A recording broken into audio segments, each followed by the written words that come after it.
La puerta, no la ventana. Muy buenas tardes para todos. Vamos a dar inicio entonces a la grabación de nuestra clase del 21 de mayo de 2022 de mecánica de fluidos y termodinámica. Entonces, el módulo 1 pueden encontrar toda esta información. Tenemos acá estado de una sustancia. Aquí también, que no es. Aquí en la parte introductoria aparecen los conceptos bien importantes que debemos manejar y que es importante que ustedes revisen con calma. Aquí está una definición de termodinámica que básicamente es la ciencia encargada del estudio de la propagación del calor y sus interacciones con el trabajo mecánico. Entonces tenemos acá una pequeña clasificación de la energía como energía mecánica. Tenemos la energía cinética, es decir, energía de movimiento, y energía potencial. Hay por ahí un micrófono abierto, el de Johan. Si es tan amable, ¿lo puede cerrar, por favor?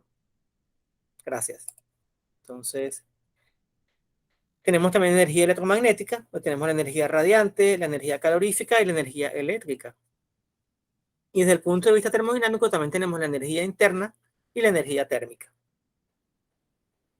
Entonces, ya tenemos lo que es el objeto de estudio de la termodinámica y tenemos también lo que es el calor y el trabajo.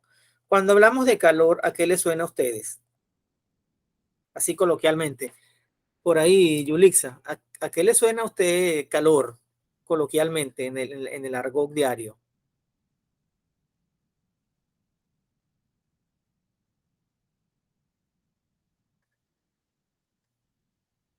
Parece que Yulixa se quedó muda. Bueno, por No, allá. profe, bueno, buenas tardes, profe. Lo que pasa es que voy manejando. Entiendo. Bueno, ¿a qué le suena a usted entonces lo que es el calor? Calor. Bueno, tiene que estar relacionado con lo que es la temperatura, ¿no? Ajá. ¿Quién más por allá? Juliet. Ya puede cerrar el micrófono, gracias. ¿A qué te suena, Juliet, calor? Cuando se está haciendo algo y el proceso empieza a generar bastante calor. Por allí. Pues sí, el área se calienta. Ok, Daneshka, ¿qué opina usted de lo que es el calor? Yo digo yo, pues, que es como la energía que se transfiere, creo que es eso. Sí, muy bien. El calor, coloquialmente confundimos calor con temperatura. La temperatura es una medida, 80 grados Fahrenheit, por ejemplo, 39 grados centígrados. ¿Qué pasa cuando un niño tiene 39 grados centígrados? Las que son mamás, o ninguna de ustedes es mamá. Corremos para el hospital. ¿Por qué? Porque dice, ay, el niño tiene fiebre, ¿cierto? Y más en estos tiempos, cuando uno ve un incremento de temperatura, uno se asusta. Entonces, la temperatura es una medida de energía interna. Y el calor es una forma de energía que está en movimiento, en transferencia, de una fuente a otra. Entonces, por ejemplo, cuando nosotros queremos cocinar, que ahorita estaba cocinando, cuando nosotros queremos, bueno, aquí están otras definiciones también.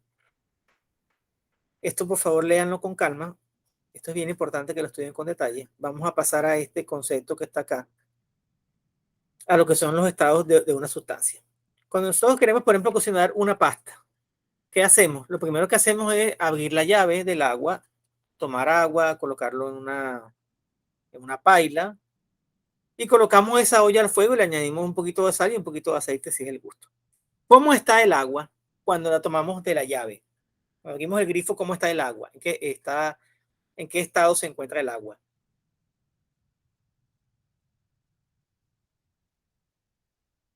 Oye, no puedo creer, nunca han cocinado una pasta, no puede ser, como me están vacilando. Por ahí Dayenis, que no ha hablado nada el día de hoy.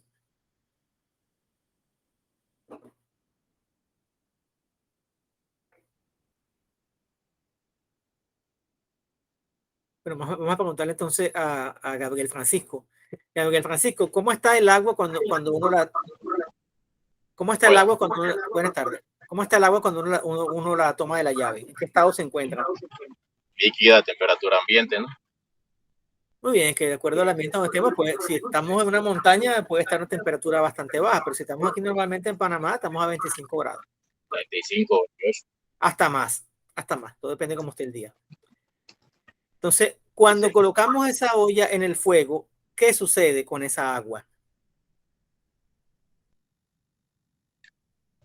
Empieza el calor del fuego transferirse del metal hacia las partículas del agua, haciendo el proceso de llevándoselo a gas, a gaseoso o a burbujeante, pues punto de ebullición llegando. Llegamos al punto de ebullición, que será el punto de ebullición del agua igual en Panamá, igual en una montaña alta, como por ejemplo en el Himalaya, ahí donde están los monjes por allá tibetanos.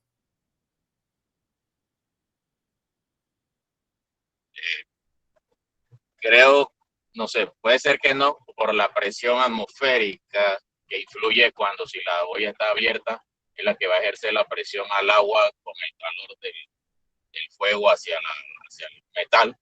Y si está en otro lado, la presión va a ser distinta, digo yo, profe. Así es, cuando estamos a nivel del mar, la ciudad de Panamá está ubicada a nivel del mar. Entonces, en una ciudad como Panamá, que está ubicada a nivel del mar, el agua hierve a 100 grados centígrados, porque esa temperatura de ebullición, es decir, la temperatura en la cual el agua pasa de estado líquido a estado sólido, ocurre a 100 grados centígrados cuando estamos a nivel del mar. Entonces, inicialmente tenemos 3 estados de la materia: el estado líquido, el estado sólido y el estado gaseoso. ¿A qué temperatura tiene que estar el agua aquí a nivel del mar, acá en Panamá, para convertirse en hielo? Se lo pregunto yo por aquí a Daniel, digo a David Manuel. A -0, profe, ¿no? A 0 grados centígrados. ¿Okay? Si está por debajo de 0, el agua se mantiene congelada. Entonces, eso es bien importante que lo sepamos, porque esas 3 propiedades del agua, y digo el agua porque el agua fue el primero de los fluidos que se estudiaron, es bien importante para comprender los conceptos de termodinámica. Entonces, seguimos un poco por acá. Entonces, en una sustancia pura, tenemos que hay una composición química homogénea e invariable y puede existir en más de una fase. Entonces tenemos, por ejemplo, hablamos de los 3 estados: sólido, líquido y gaseoso, o en el caso del agua es que hablamos de vapor. Entonces, el agua, cuando pasa de líquido a sólido, sufre un proceso de solidificación o congelación. Y al revés, cuando pasamos de sólido a líquido, tenemos lo que es la fusión. Y entonces es cuando el hielo comienza a derretirse. También ustedes ven que no, que el punto, por ejemplo, el punto de fusión del hierro es tanto. Quiere decir que el hierro alcanza una temperatura en la cual se funde y se vuelve líquido. Eso está por encima de los 1000 grados. Entonces, también tenemos ese proceso en el cual el agua pasa de estado líquido al estado gaseoso o vapor, que es lo que llamamos vaporización o evaporación. Y también tenemos lo contrario, cuando pasamos de estado de vapor a estado líquido. Por ejemplo, en el radiador de un automóvil, ¿qué pasa en el radiador bueno, el radiador no está bien el mejor ejemplo, porque en el radiador, cuando el carro se recalienta, comienza a aparecer vapor, pero ese no es el mejor ejemplo. En un condensador, como el que yo les describía, de una turbina, el fluido sale como una mezcla de líquido y vapor. Entonces, él entra en esa mezcla al condensador y posteriormente sale convertido en líquido. ¿Por qué creen ustedes que yo necesito en un condensador convertir toda esa mezcla en un líquido, en una sola fase?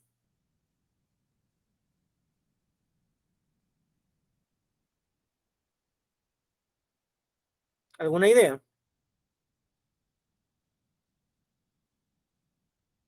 No, profesor. ¿Han visto una bomba?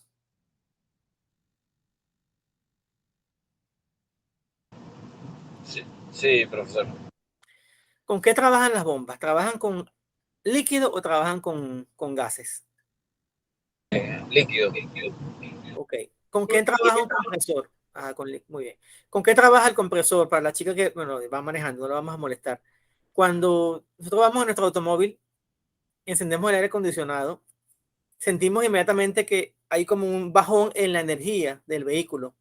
Ese bajón es producido por el compresor, que el compresor le resta más o menos un 10% de la potencia que produce el motor. Lo que viene de un compresor es bien, consume bastante energía.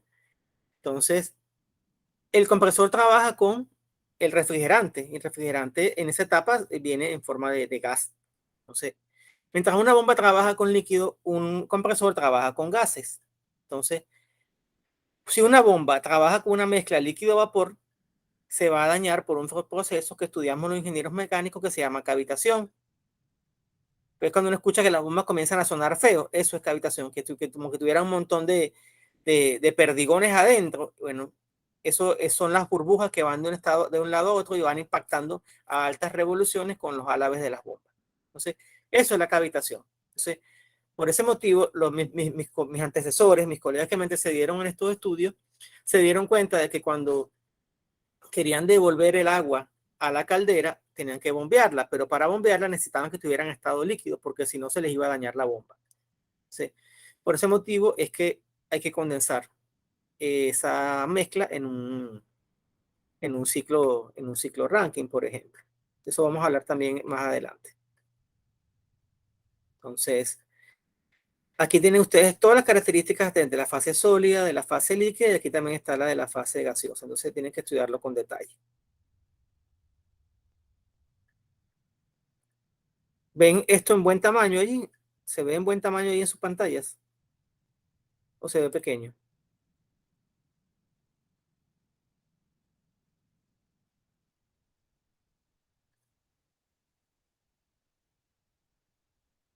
Entonces, eso que hemos estudiado acá es para definir el estado de una sustancia. Y para definir el estado de una sustancia necesitamos dos propiedades. Necesitamos, por ejemplo, bueno, estamos a tal presión y a tal temperatura. O estamos a tal temperatura y tenemos tal densidad o volumen específico. Entonces, hacemos acá una distinción entre propiedades intensivas, que son aquellas propiedades que no dependen de la masa, y propiedades extensivas, que son aquellas que dependen de la masa. Por ejemplo, la temperatura y la presión son propiedades que no dependen de la masa. La densidad no depende de la masa, porque la densidad es la masa entre el volumen. Y la densidad tiene un homólogo, un inverso, que es el volumen específico. Mientras definimos la densidad como la masa entre el volumen específico lo definimos como el volumen entre la masa. Y aquí observamos algunas unidades de propiedades fundamentales. La temperatura se mide en el sistema internacional y la que se usa en termodinámica, el Kelvin. Y en el sistema británico, en Rankine. La presión se mide en Pascal, que no es muy común, por cierto, el uso del Pascal. Y en el sistema inglés o sistema británico se le mide en PSI. ¿Cuántas PSI lleva una llanta, por ejemplo, RIN 15? Cuando uno va al llantero, ponle tantas libras. ¿Han escuchado esa expresión? Bueno, yo sé que mi carro usa creo que 36, 34 por ahí. Ok, exacto. RIN 15, ¿cierto? ¿O RIN 16? No, creo que el mío es 17, creo. Ok, entonces RIN 15 podemos estar hablando de 32, 34 libras. Libras, pero el nombre correcto es libras por pulgada cuadrada, que no es la misma libra de cuando nos pesamos. ¿Okay? Cuando nosotros nos pesamos en la báscula, bueno, usted pesa 200 libras, tiene que, como en mi caso, tiene que bajar de peso, por supuesto, pasado unas cuantas libras. Entonces, esa libra es la libra que indica la masa, 200 libras, pero esta otra libra es libra de presión, que su nombre correcto es libra por pulgada cuadrada, y por eso ven que la abreviatura es PSI, que es Pound Square Inch. Tenemos la densidad, que se mide en kilogramos por metro cúbico, el volumen específico, que se mide en metro cúbico por kilogramo, la masa en kilo o libra, el volumen, la fuerza, la longitud y el área. Y otra cosa que es importante que sepamos desde el principio, la presión que nosotros medimos está en PSI, o está en bar, o está en pascal, o está en pulgadas de Hg, pero en termodinámica se trabaja con presión absoluta. Entonces, cuando vamos al llantero, o el otro ejemplo, el llantero, él saca un manómetro para medir la presión de las llantas. Algunos son de manómetro tipo burdo y otros son como de una barra. No sé si las muchachas habrán visto alguna vez algún manómetro. ¿Sí los han visto? Los que no hayan ido nunca a una industria, por favor, que me levanten la manito rápidamente.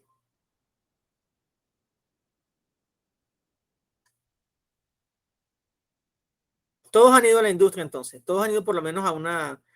Todos han ido por lo menos a una llantería. ¿No han visto cuando le miden la presión de aire a las llantas?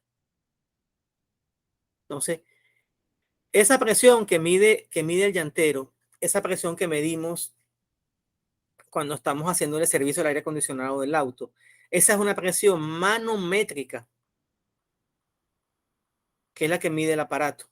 Pero la presión que se utiliza en termodinámica es la presión absoluta, que es tomarla, esa presión manométrica, que es la que mide el manómetro, y sumarle la presión atmosférica. ¿Y cuánto es la presión atmosférica? Por allí, Johan, ¿cuánto es la presión atmosférica?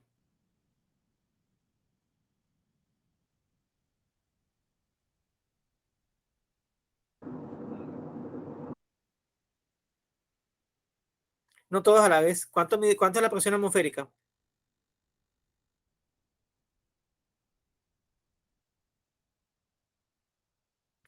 Bueno, jóvenes, la presión atmosférica es una atmósfera, que si lo medimos en pascal son 101.325 pascales. Si lo medimos en PSI son 14.7 PSI aproximadamente.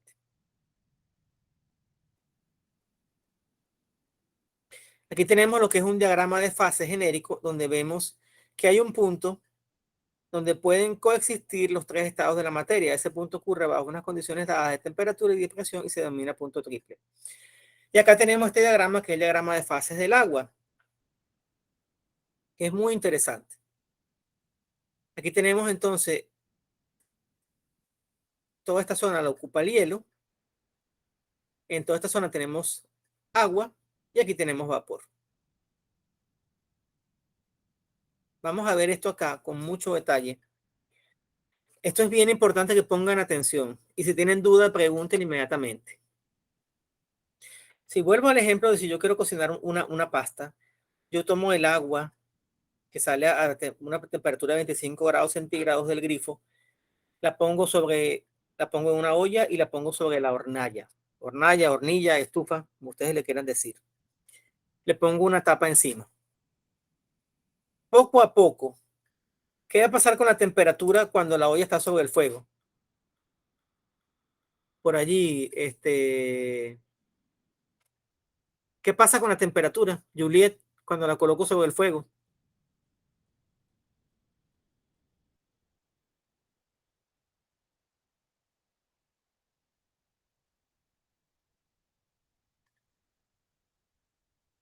Bueno, vamos a preguntar entonces a Daneshka. Daneshka, ¿qué sucede entonces con la temperatura cuando usted coloca esa olla con agua sobre el fuego?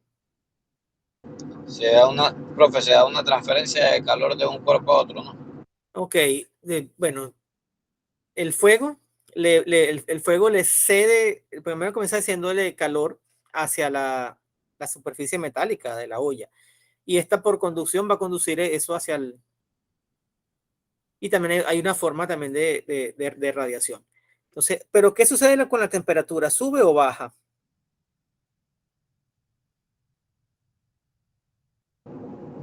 En el agua sube la temperatura. Muy bien, la temperatura sube. Y Daneshka, ¿qué sucede cuando la temperatura llega al punto de ebullición, cuando comienza a aparecer vapor, cuando hierve el agua? ¿Qué sucede? Parece que no está viva entonces.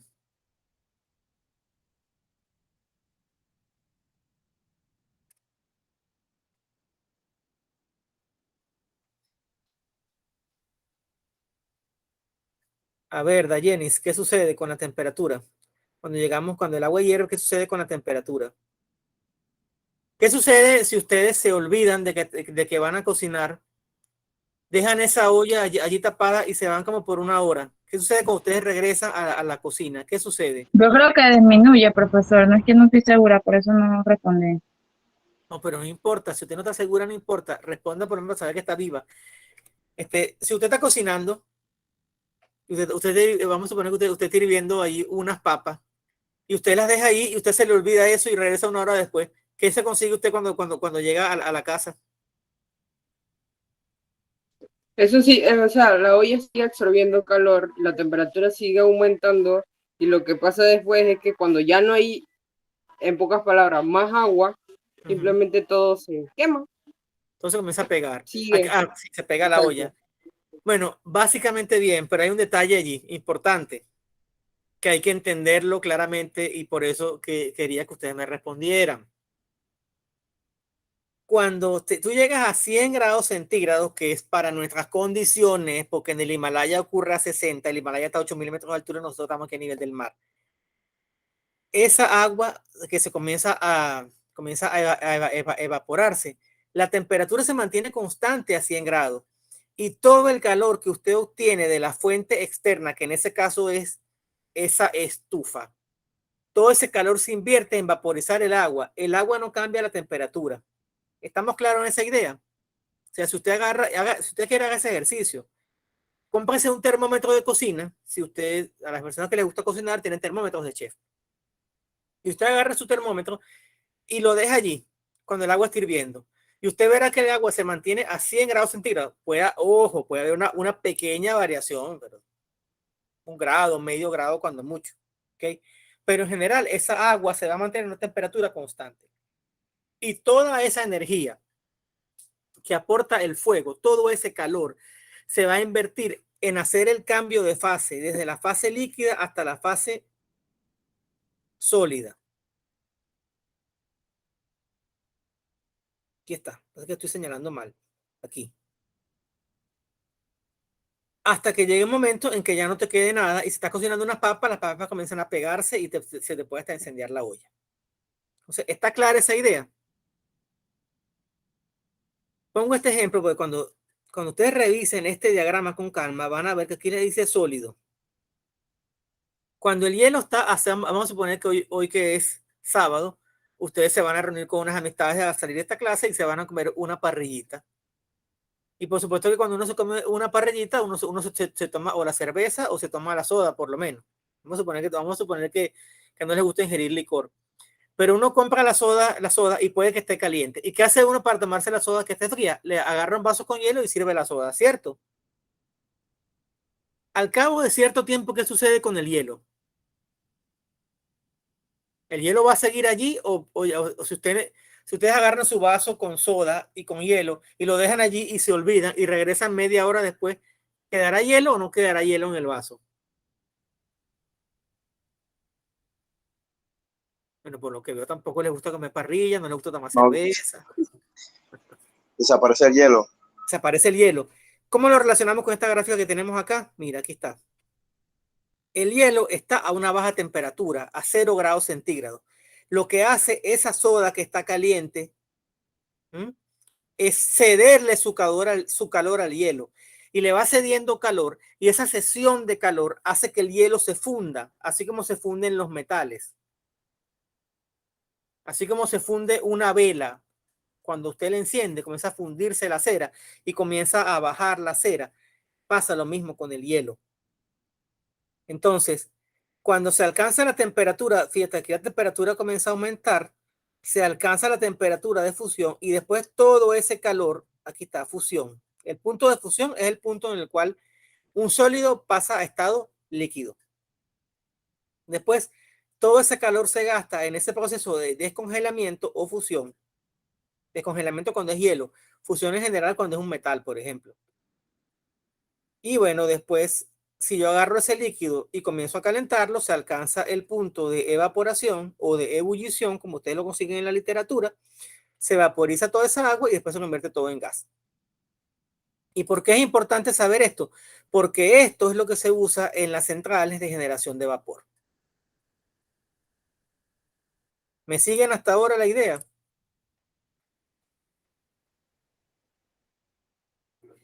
¿Estamos claros? Sí, profe, sí. Sí, profe, yo la sigo.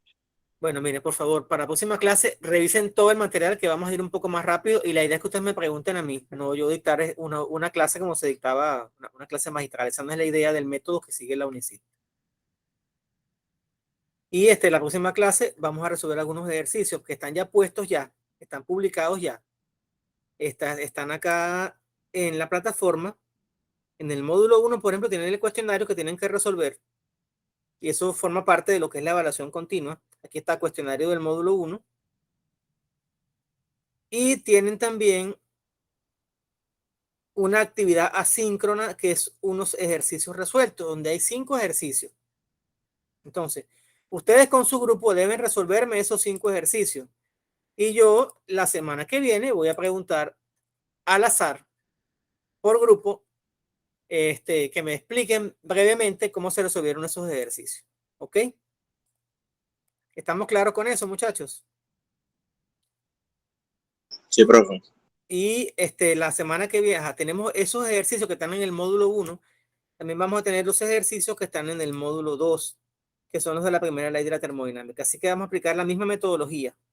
Se estudian bien toda la teoría y después les voy a preguntar los ejercicios tanto del módulo 1 o del módulo 2.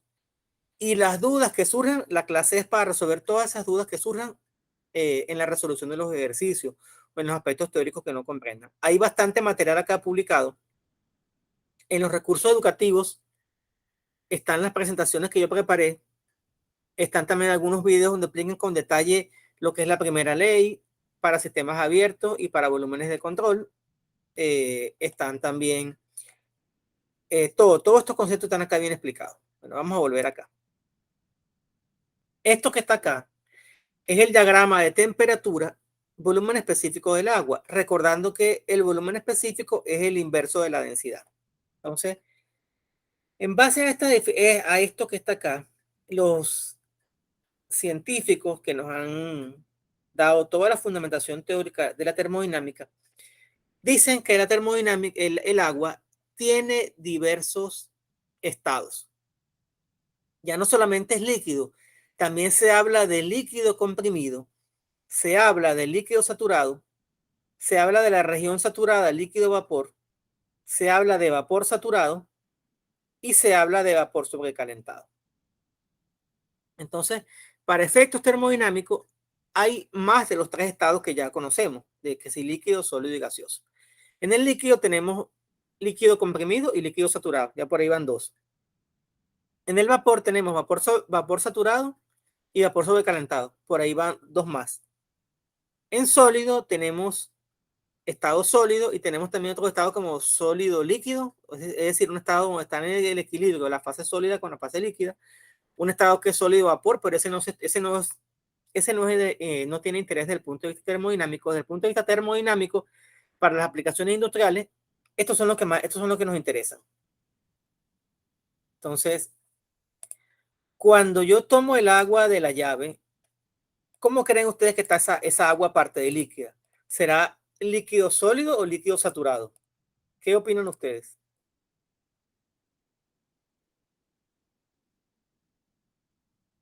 No todos a la vez, por favor.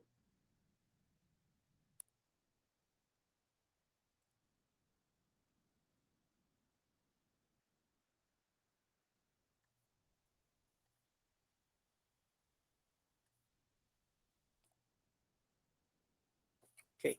¿Cómo sale entonces el agua de la llave? ¿Sale líquida o sale sólida? Líquida. Sale líquida. Lo que sabemos ahora es que sale líquida. Pero imagínese que usted tiene en su casa, tiene un pozo profundo. ¿Saben lo que es un pozo profundo? Sí, sí, sí. Sí, profe. Por allá, ¿quién no sabe lo que es un pozo profundo? Hable ahora o calle para siempre, por favor. No tenga ningún tipo de pena en preguntar. ¿Okay? Aquí venimos es aprender. ¿Okay? No les dé pena hacer cualquier tipo de pregunta. A veces esas preguntas que nosotros pensamos que son tontas son sumamente importantes porque nos aclaran muchos elementos conceptuales. Entonces, si nosotros tenemos, por ejemplo, un pozo y el pozo es profundo y queremos sacar agua, o hacemos como hacían los abuelos en los campos que ponían, ¿cómo se llama eso? con una cuerda y tenían que tener un recipiente que lo lanzaban bien abajo hasta que agarraban y podían sacar agua manualmente. O más adelante vinieron los molinos de viento para sacar agua.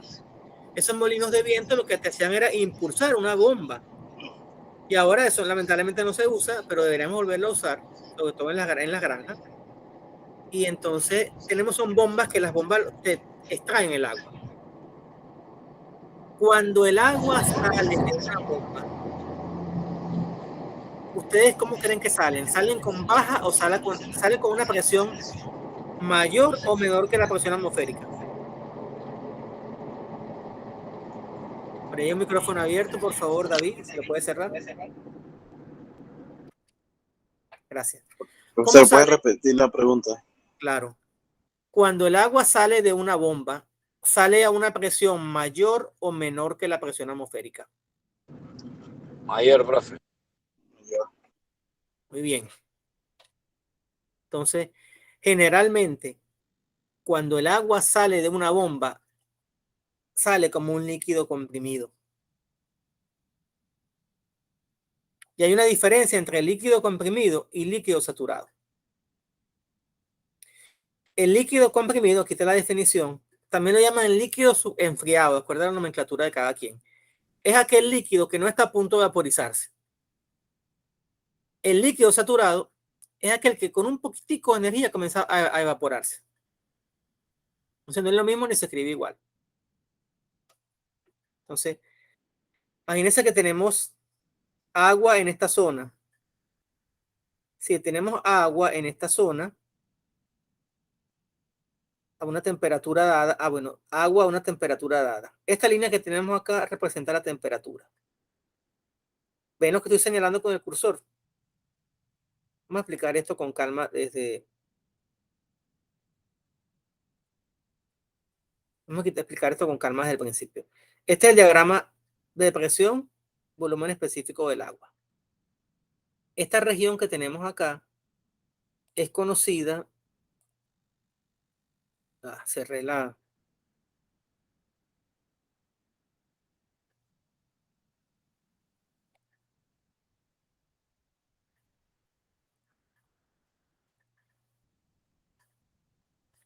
Esta región que tenemos acá, ¿lo ven? Esto es mi domo de saturación. Quiere decir que todo lo que está dentro de este domo, toda el agua que está dentro de este domo va a estar en la forma de líquido o vapor. Lo llamamos la región saturada o la región de saturación. Todo lo que está en esta línea, ¿ven la línea, jóvenes? Sí, profe. Todo lo que está por esta línea, por este lado, es líquido saturado. Lo que está después de la línea, a la izquierda de la línea, es líquido comprimido. Llego a este punto acá, que es el punto crítico, del cual no me voy a detener a explicarlo ahorita. Y tenemos esta otra región, esta otra línea que está acá, esta línea. Y en esta línea, todo es vapor saturado. Entonces, lo que está acá, fíjense que acá desde aquí hasta acá, esta línea que está acá roja, que es horizontal, es una línea de temperatura constante, que es la que sigue por acá. Entonces, lo que me está diciendo esta línea es que cuando yo tengo un líquido que está saturado y le añado en saturación y le añado calor, él va a comenzar a evaporarse. Y a medida que yo me voy moviendo hacia la derecha, voy a tener más vapor y menos líquido. Cuando llego hasta acá, hasta este otro punto, ya conseguí evaporar toda el agua líquida. Entonces, todo el agua se ha convertido en vapor y llegamos a lo que se llama como vapor saturado. Entonces, este VF es el volumen específico para líquido saturado y este VG es el volumen específico para el vapor saturado. Y aquí tenemos las definiciones. El líquido saturado es aquel que está a punto de vaporizarse. El vapor saturado es aquel que está a punto de condensarse. El vapor sobrecalentado es aquel que no está a punto de condensarse. Es decir, yo llego acá y si yo le sigo metiendo calor, ese vapor va a incrementar su temperatura y ahora va a ser vapor sobrecalentado. Y definimos la calidad cuando entra en la región saturada, cuando en la región saturada, perdón, aparece la primera gota de vapor, entonces tenemos que surgir una mezcla de líquido-vapor. Vamos a ver esto con cuidado. Y volvemos entonces al ejemplo de la olla. Cuando yo tengo una olla y comienza a aparecer, a hervir, comienza a aparecer la primera burbuja de vapor, ahí comienzo yo a tener calidad, porque tengo una parte del agua en forma de vapor de agua y una parte del agua está en forma líquida. Entonces ahí yo tengo calidad. Y la calidad se mide como la masa del gas entre la masa total. Vamos a suponer, tengo en mi olla 1 litro de agua. La pongo sobre el fuego. La olla es hermética. Por la olla no se escapa nada. Es como una olla de presión. Tengo ese litro de agua allí. Comienzo a calentarlo. Al cabo de 15 minutos, por decir un tiempo, yo soy capaz de medir la masa del agua líquida y la masa del vapor. Yo me doy cuenta que en forma de agua de agua líquida, mejor dicho, tengo 900 gramos. Y tengo en forma de vapor, tengo los 100 gramos restantes. ¿Se entiende esa idea?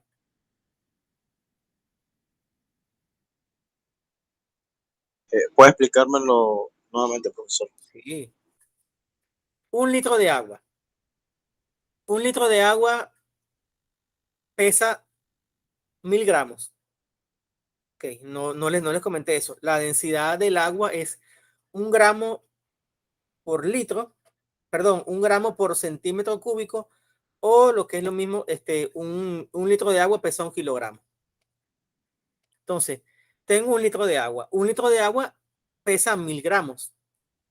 Al cabo de cierto tiempo, y ojo, no se me escapa ni un gramo de agua.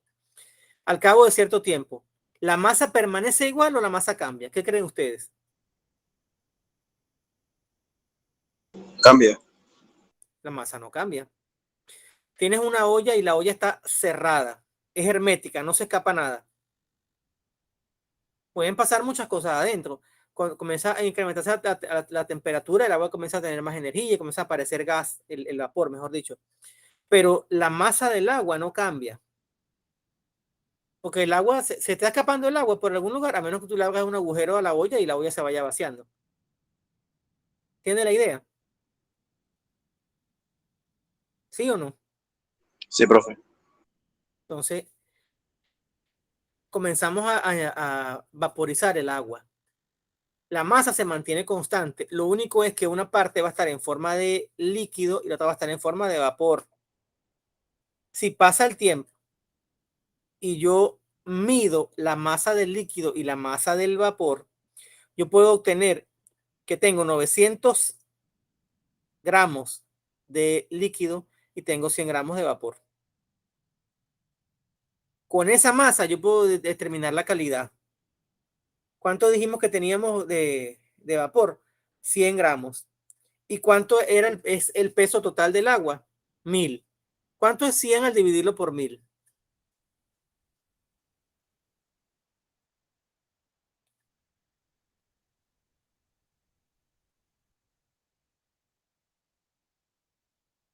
¿Cuánto es 100 si lo divides entre 1000? Saca la cuenta rapidito ahí.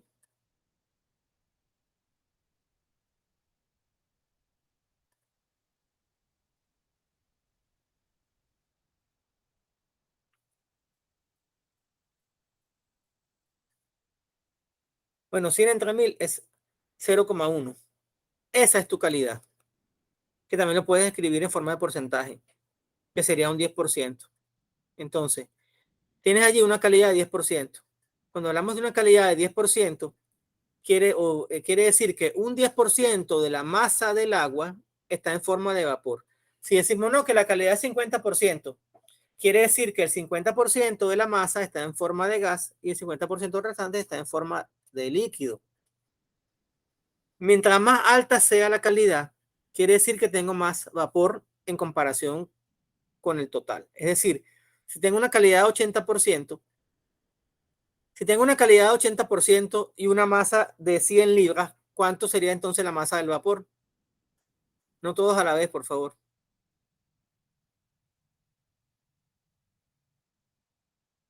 ¿Cómo dijo, profe? Si tienes una calidad de 80% en una masa de 100 libras, ¿cuál sería la masa de tu vapor?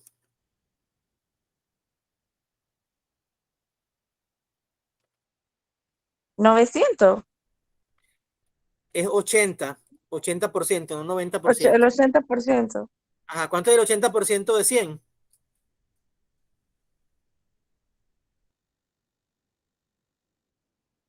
80, profe, 80. 80, entonces tienes 80 gramos de vapor. Entonces, cuando vamos a trabajar en aplicaciones industriales, en generación de electricidad con máquinas de vapor, la calidad debe ser 1, porque tú quieres que tener todo en forma de vapor. Entonces, acá definimos entonces lo que es esa región de saturación, que es bien importante que la estudien con calma y la revisen con calma. Eso está bien explicado acá y también está mucho más detallado en el libro, por supuesto.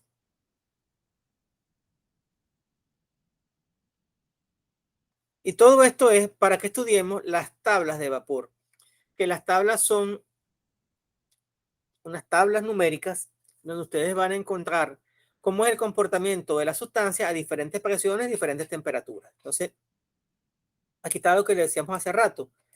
La presión promedio en la ciudad de Panamá es 29.96 pulgadas Hg, que es lo mismo que decir 101,46 kilopascales. Mientras que en la cima del Everest, saben que el monte Everest es la montaña más alta de la Tierra, que mide, creo que son 8.000 y tantos metros de altura. Entonces, ¿a qué temperatura hierve el agua en cada uno de esos lugares?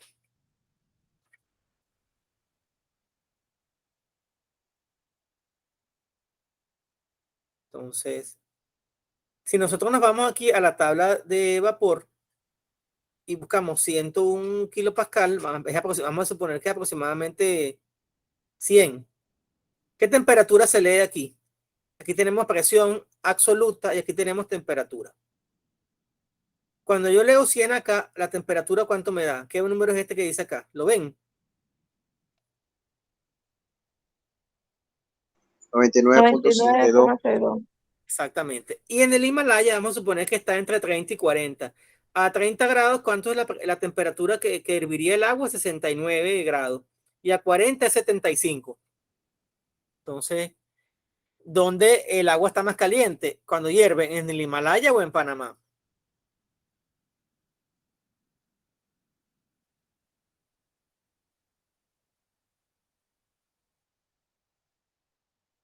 Si en el monte Everest, perdón, la temperatura, la presión es de 33.73 kilopascal y en Panamá es de 101. ¿A qué temperatura es más alta para hervir el agua? ¿En el Himalaya o en Monte Everest, perdón, o en Panamá?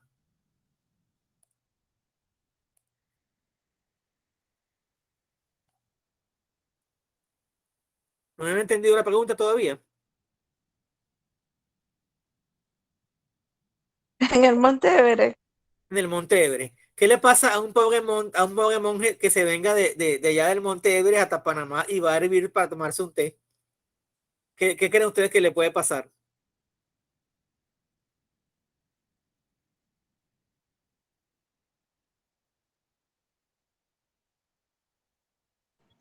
Se va a quemar. Se va a quemar. Primero que se va a sorprender porque tarda demasiado en tener el agua para hacer su té. Y segundo, cuando se toma el té se va a quemar porque está mucho más caliente de lo que él está acostumbrado. Entonces, esas tablas nos sirven a nosotros para estudiar el comportamiento de la sustancia. Y hay varias cosas interesantes que salen de esas tablas. Entonces, primero, analizando el vapor saturado y comparándolo, disculpen un segundo ustedes.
Disculpen entonces la interrupción. Entonces, en general, hay algunas cosas interesantes que obtenemos acá. Y esto hay que estudiárselo y sabérselo muy bien. En comparación al vapor saturado, el vapor sobrecalentado está caracterizado por lo siguiente. A una temperatura determinada, su presión es menor que la presión de saturación. Y a una presión determinada, la temperatura es mayor que la temperatura de saturación. Vamos a ver qué significa eso. Y para eso volvemos otra vez aquí al domo.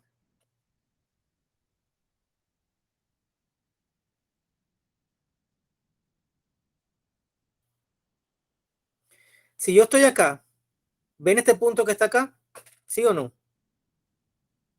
¿Se ve o no se ve?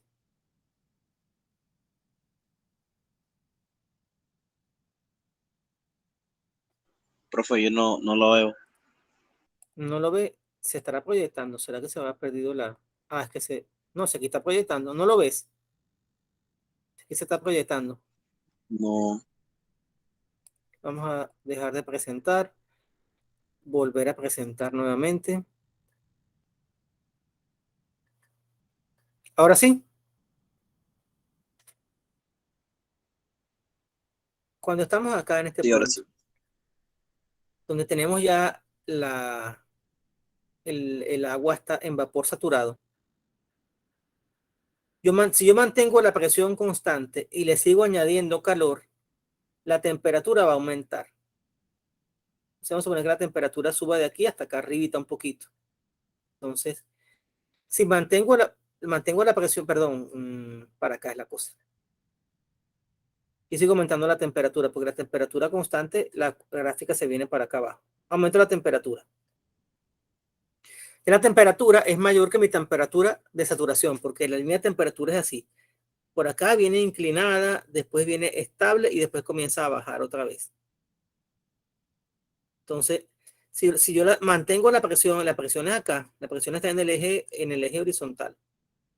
Mantengo la presión constante y rebaso el punto de saturación, el punto de la línea de vapor saturado, me muevo hasta acá. Y aquí la temperatura es mayor. Por tanto, si la temperatura es mayor que la temperatura de saturación, ya tengo vapor sobrecalentado. Entonces, vapor sobrecalentado es un vapor que para una determinada presión tiene una temperatura mayor que la temperatura de saturación.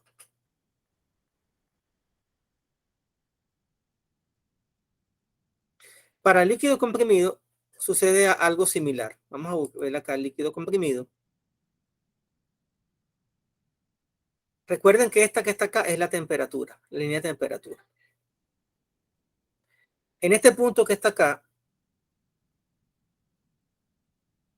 si yo estoy acá, estoy en líquido saturado. Pero si para esta temperatura yo aumento la presión, el líquido lo estoy comprimiendo. ¿Qué es lo que sucede cuando yo tengo una bomba? Si yo tengo, por ejemplo, tengo el agua de un río, el agua de ese río va a tener una temperatura. Pero si yo esa agua la extraigo con una bomba, la bomba lo que está haciendo es dándole energía al agua y entonces la está comprimiendo. Y por ese motivo, para una determinada T, si la presión que yo tengo es mayor que la presión de saturación, estamos en líquido comprimido.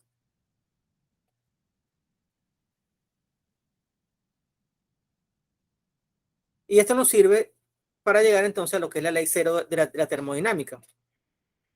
Entonces, que me dice que si dos cuerpos están en equilibrio térmico, dos cuerpos A y B, y a la vez el cuerpo B está en equilibrio térmico con un cuerpo C, entonces los tres cuerpos tienen la misma temperatura. Esto es la ley cero y como una transitividad de la termodinámica.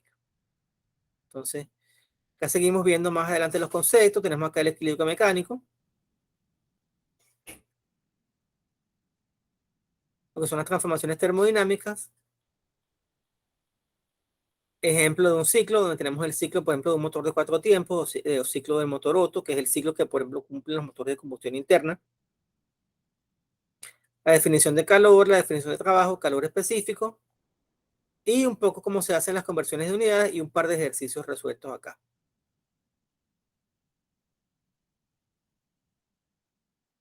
tenemos de todo un poco para que se den vida estudiando. Entonces, vamos a dejar de compartir. Como les dije, es bien importante estudiar toda la parte conceptual que está publicada ya en la plataforma. ¿Alguno de ustedes ha intentado entrar al cuestionario por lo menos? ¿O ninguno ni siquiera lo ha visto? La prueba que puso o la La prueba diagnóstica era para hasta ayer. La prueba diagnóstica no tiene ponderación. Es una prueba para yo saber cuál es el nivel de ustedes como alumnos y para en base a eso ir desarrollando la planificación de las actividades de aprendizaje. Okay, eso, y al final lo que hace uno es que uno compara cómo estaban al inicio y cómo salen al final. Es decir, para ver cómo fue su proceso de aprendizaje. Esa es la intención de la prueba de diagnóstico. Pero tenemos acá vamos a volverlo a presentar. Tenemos acá también, en lo que es el módulo 1, luego de la videoguía didáctica, tenemos acá estos recursos educativos que deben ustedes consultar. Está el enlace del libro, del cual por favor les pido que descarguen. Está esta presentación que acabamos de ver, está otra presentación con el uso de tablas termodinámicas, unos ejercicios resueltos, las tablas termodinámicas del libro de Van Wylen. Déjenme ver si esas son las tablas actualizadas o creo que esas son las tablas actualizadas que están bien bonitas en color, sí. Okay. Aquí están las tablas del libro de Van Wylen, que es el libro que a mí me gusta bastante, pero que está en inglés. Y por ese motivo también recomendé el Sengel, que es un libro también excelente y que está en español, al menos la versión que les conseguí. Entonces, en las tablas termodinámicas voy a pasar directo acá a la tabla del agua.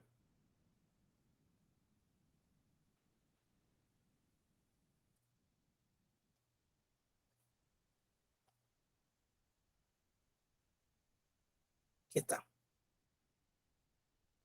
Aquí están las tablas termodinámicas del agua, vapor saturado. ¿Qué tenemos en estas tablas? Primera columna, temperatura, y la segunda columna es la de la presión. Entonces, por ejemplo, para una temperatura de 25 grados centígrados, la presión de saturación es de 3.169 kilopascal. Entonces, si yo, por ejemplo, que es lo que les decía hace rato, tengo el agua en la superficie de un río, esa agua, bueno, está soportando la presión atmosférica, digamos.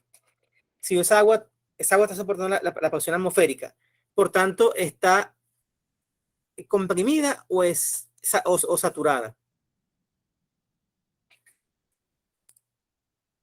No todos a la vez, por favor. Estamos en un río, vamos a suponer en el río Pacora, por allá. Bueno, Ajá. sería comprimida porque el agua líquida del río forma como una superficie plana y viéndolo por vector, sería que la presión atmosférica estaría empujando el agua hacia abajo, ¿no? Del nivel del río. Muy bien. El agua está como comprimida. Entonces, esa agua está comprimida allí. Esto es, ¿cómo se llama? Condiciones, digamos, entonces el agua a 25 grados centígrados para que estuviera en saturación, tiene que estar en una presión extremadamente baja y esto no ocurre, porque cuando el río está en su estado natural, está soportando la presión atmosférica que son 100 kilopascal. Entonces, pero esto me sirve a mí, por ejemplo, para saber que esa agua entonces que yo extraigo del líquido y el agua que sale de la llave está como líquido comprimido, por ejemplo. Muy bien. Seguimos viendo acá. Aquí tenemos VF. Háganme un favorcito por ahí. Agarren este número ustedes. Agarren 1 y divídanlo entre 0.0010. Y díganme cuánto les da.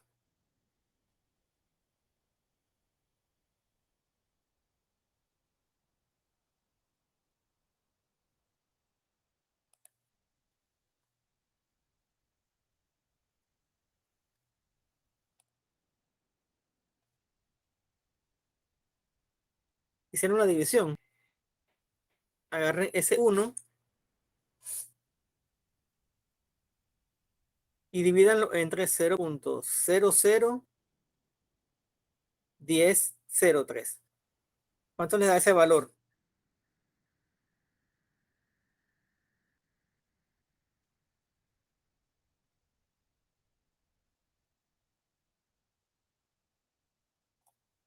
No le hicieron la cuenta.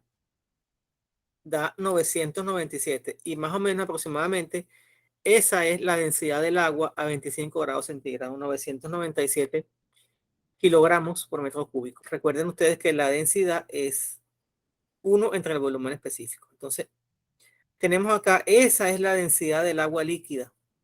Si tenemos la densidad del vapor, es otra, es mucho menor la densidad del vapor. ¿Por qué? Los gases ocupan un volumen mucho mayor que los líquidos. Tenemos también esta otra columna, VFG, que no es más que la diferencia entre el volumen específico del vapor y el volumen específico del líquido. Tenemos también la energía interna, de la cual hablaremos posteriormente. Y tenemos también la entalpía y la entropía como propiedades fundamentales, y esas hablaremos también más adelante. Entonces, las tablas de vapor nos ayudan a determinar y definir los estados en que está una sustancia determinada. Okay, ¿qué más?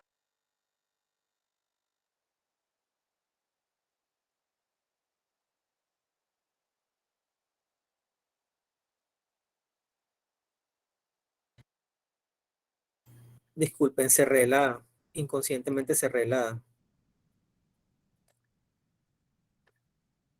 llamada inconscientemente.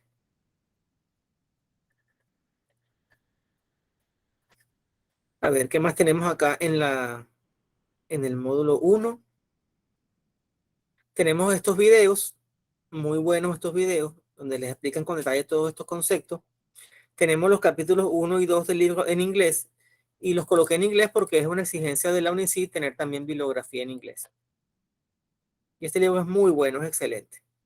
Aquí está entonces este cuestionario, que tiene fecha desde el 15 de mayo hasta el 23 de mayo, es decir, hasta el lunes. ¿Lo pueden tener listo para el lunes o necesitan un poquito más de tiempo para el cuestionario número 1?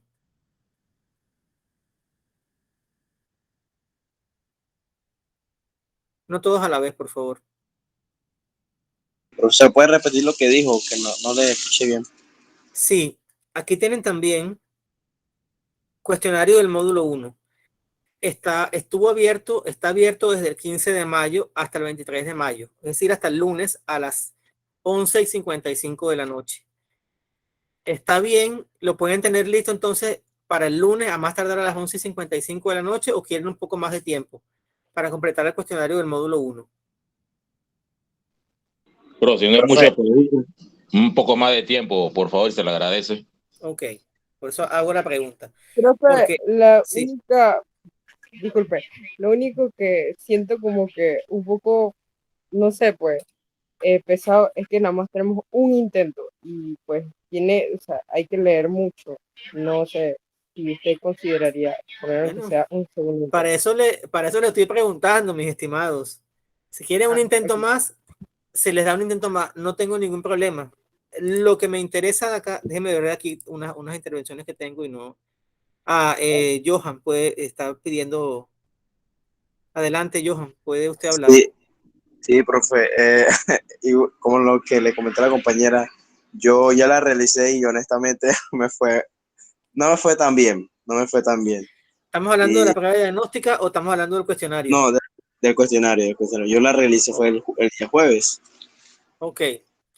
Entonces, como dijo la compañera, lean bien todo el material, digiéranlo bien. Entonces vamos a darle entonces, está puesto hasta el lunes, vamos a darle hasta el miércoles, ¿ok? Hasta el miércoles para resolver el cuestionario. Y vamos a dar entonces un intento más. ¿Está bien con un intento más o quieren 2 intentos más?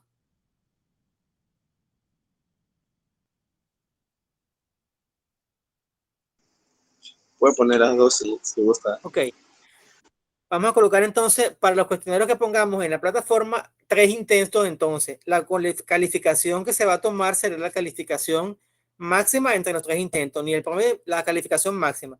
Supongamos que son 10 preguntas. En el primero sacaron 50, en el segundo 60, en el último 80, se toma el 80. Ok, muy bien. Vamos a darle entonces hasta el día 25, es decir, hasta el día miércoles. Veamos entonces, eso lo corrijo ahora hago la configuración. Está aquí esta tarea, por favor se organizan en grupo para que me hagan esta tarea que está acá. Y la tarea la van a compartir entonces por acá por el foro. Bueno, entonces esta tarea vamos a darle también hasta el miércoles 25 a la misma hora que está, o sea, una prórroga de 2 días más. Módulo 2, primera ley de la termodinámica, que también tenemos que ya que entrarlo a discutir la semana que viene, el próximo sábado. Aclarar dudas que tengamos acá. Similar, tenemos un cuestionario que vamos a darle un poquito más de tiempo entonces. Vamos a darle hasta el día 20, ¿qué? Porque todavía no he publicado el módulo 3. Bueno, el módulo 3 todavía no lo vamos a estudiar todavía. Entonces, para este cuestionario del módulo 2 vamos a darle hasta el viernes que viene, que es viernes 27. Igual que para esta tarea que está acá, vamos a darle hasta el viernes 27. Entonces, en resumidas cuentas, el miércoles completar las actividades del módulo 1 y el viernes que viene, el viernes 27, completar las actividades del módulo 2.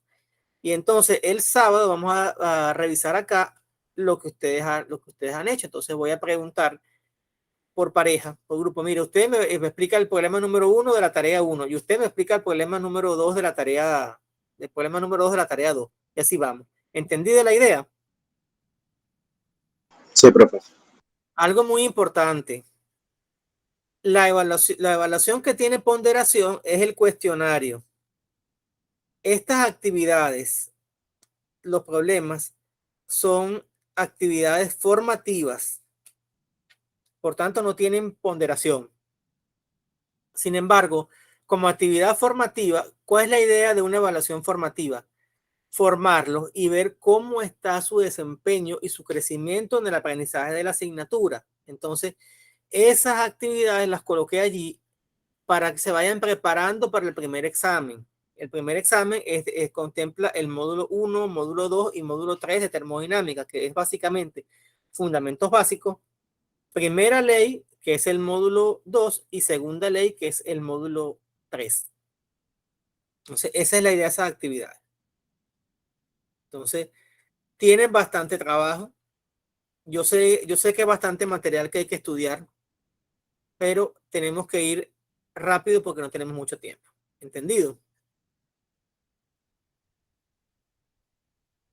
Sí. ¿Comentarios, dudas, inquietudes, preguntas?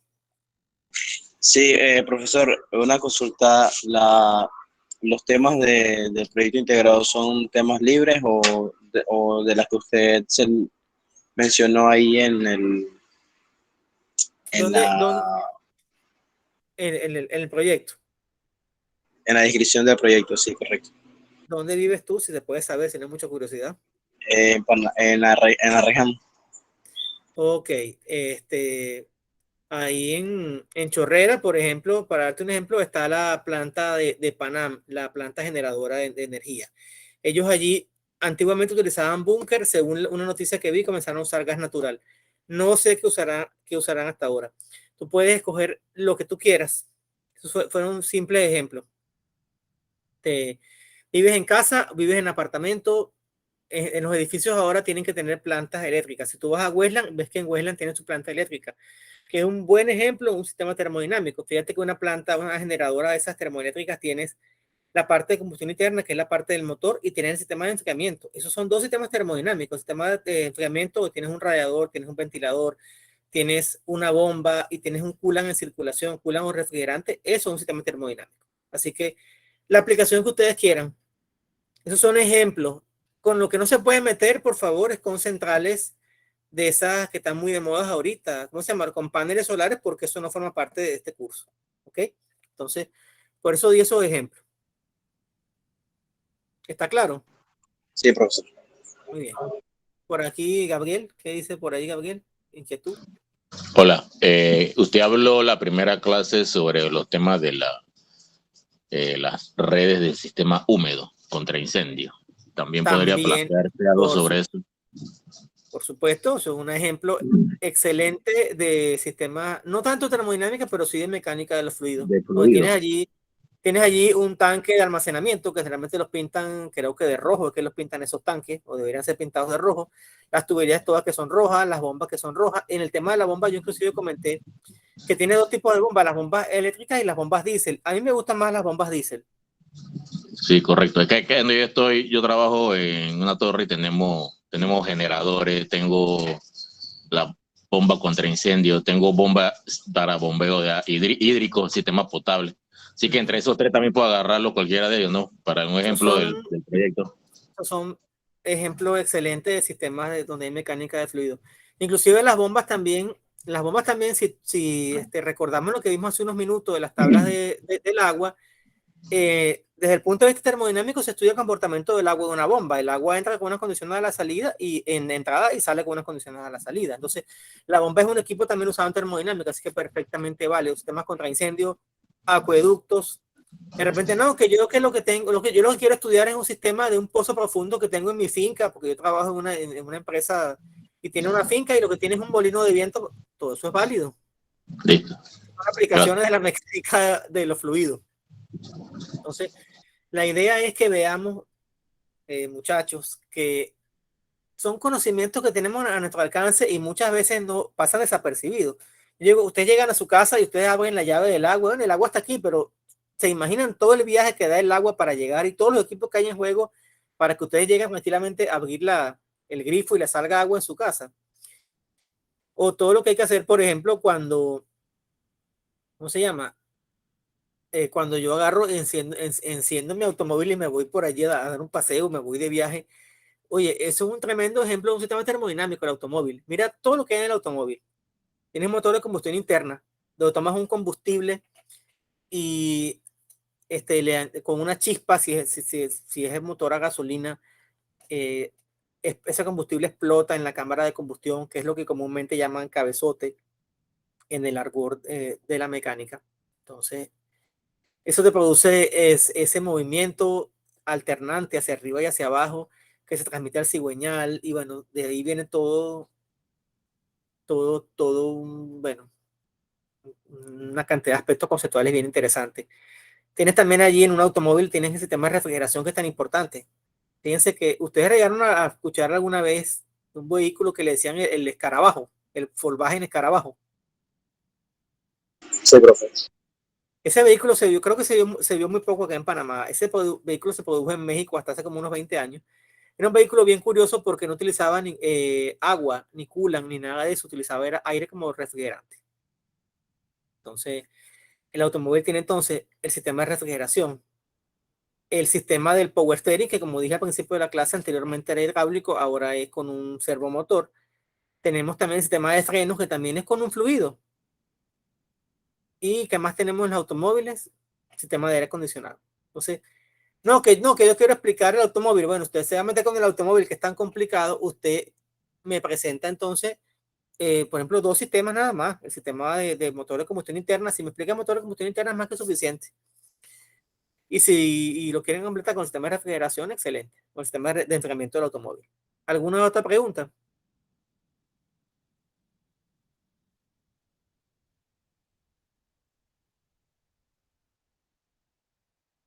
También tenemos los acueductos, por cierto.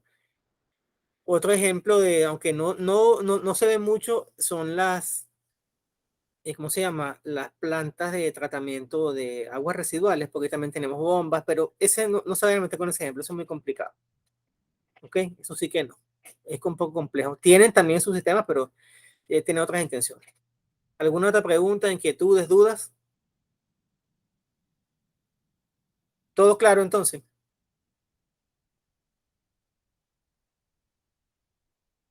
Profesor, una pregunta para hay unos parciales que son en grupo de dos.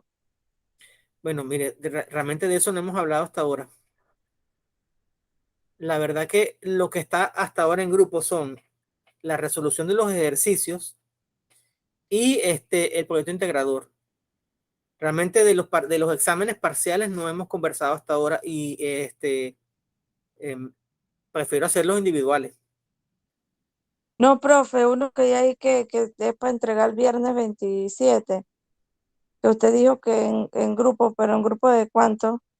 Déjame ver de qué se trata, porque estoy ahorita. Explícate mejor, por favor, porque no. No, eso no son parciales. Esos son las actividades de los ejercicios. Yo creo que estamos Sí, hablando. correcto. Ok, eso no son parciales. Eso es que usted con su compañero de estudio, que es con el mismo que va a hacer el proyecto integrador, ustedes se van a reunir y van a resolver las dos tareas que están ahí, la tarea 1 y la tarea 2. La tarea 1 es para entregarla el día miércoles, ¿qué fecha cae el miércoles? 25. Y la tarea 2 es para entregarla el viernes 27. Y en la clase siguiente, que es el sábado 28, vamos a revisar eso que ustedes hayan hecho. Pero también les voy a pedir que lo publiquen acá en el foro, en los foros que están acá. Tenemos el foro, aquí está este foro para compartir la tarea 1 y el foro para compartir la tarea 2. Aquí está. Foro para compartir actividad asíncrona del módulo 1. Voy a extender la fecha y también tenemos este foro para compartir actividad asíncrona del módulo 2. Si tienen cualquier duda en el camino con los ejercicios, por favor me escriben por correo, me avisan, me indican que la idea de todo esto es aprender los conceptos e irse preparando para los exámenes. ¿Está claro? Sí. Bueno, jóvenes, ¿alguna otra pregunta, por favor? ¿Algún otro comentario, dudas, inquietudes? Voy a dar por concluida la grabación. Entonces, concluimos la grabación de esta clase y me quedo unos minutos más atendiendo cualquier duda que tengan. Hasta luego.